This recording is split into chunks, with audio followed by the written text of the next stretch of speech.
Hey everybody, welcome. This is a special edition of our weekly devotion just for other pastors. So glad you're joining us.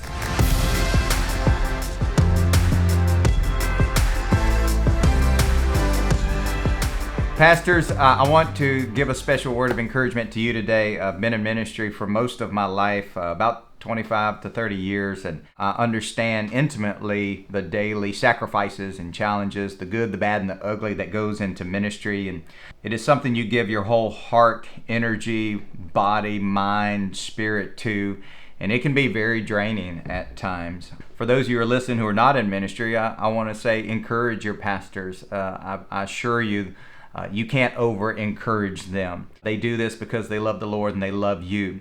One of the things that I'm most passionate about is having a healthy church. It is my conviction that if your church is healthy, you will experience growth. And so one of the most important qualities of church is that it is life-giving. Too often we fall into the category of trying to change people's behaviors. And listen, we're not here to change behaviors. One person said Jesus didn't come to make bad men good. He came to make dead men alive. Jesus seldom talked about bad versus good. It was always death versus life.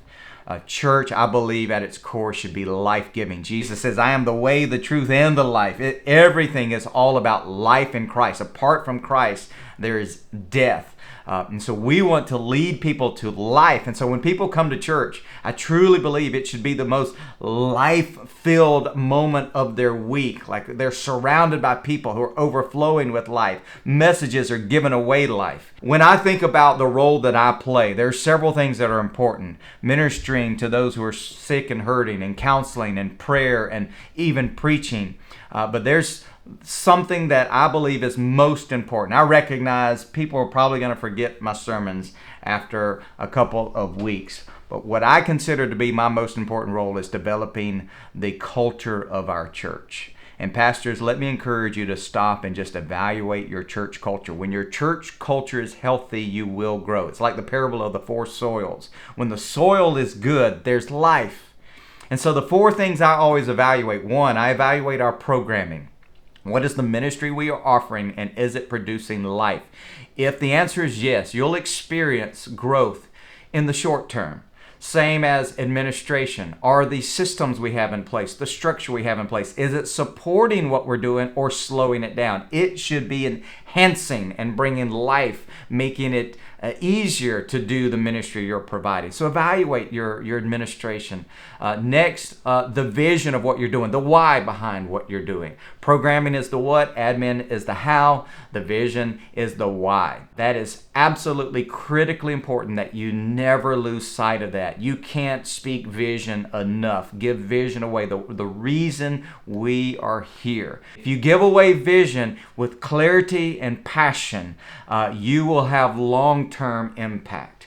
And then finally, the fourth thing, the one that to me is maybe most important, is your culture. If you develop culture that is healthy, you will experience growth. Culture is the hardest thing to define, but whatever your culture is, people pick up on it immediately. So when they walk in your church, they are experiencing your church culture. The question is it life-giving? Is it encouraging? Is it calling people to fall in love with Jesus? I invite you into the wrestle of evaluating your culture and ask, is it life-giving? If you have strong culture, you'll see the fruitfulness of that in the long term. And then even when you're gone, it will continue. So the things we do to develop culture, think about the things you celebrate. Think about the things that you confront or correct. All of those things are nurturing the culture of your church. When I preach, I'm preaching the truth of God, and I'm preaching culture. We live it out. We confront sin and disunity, the things that try to attack our culture. Your load is heavy, and I realize it can really drain you sometimes. I want to encourage you today that you are not alone, that the Lord does want you to have fruitful ministry. He does want your church to grow and to see lost people come to know Christ. So I bless you today. Father, I pray that you would encourage these pastors. May they replace the heavy yoke of ministry with your light yoke of love and fall in love with you and ministry in a fresh way all over again. God bless you, pastors. Thank you for all you do. We'll see you all next time.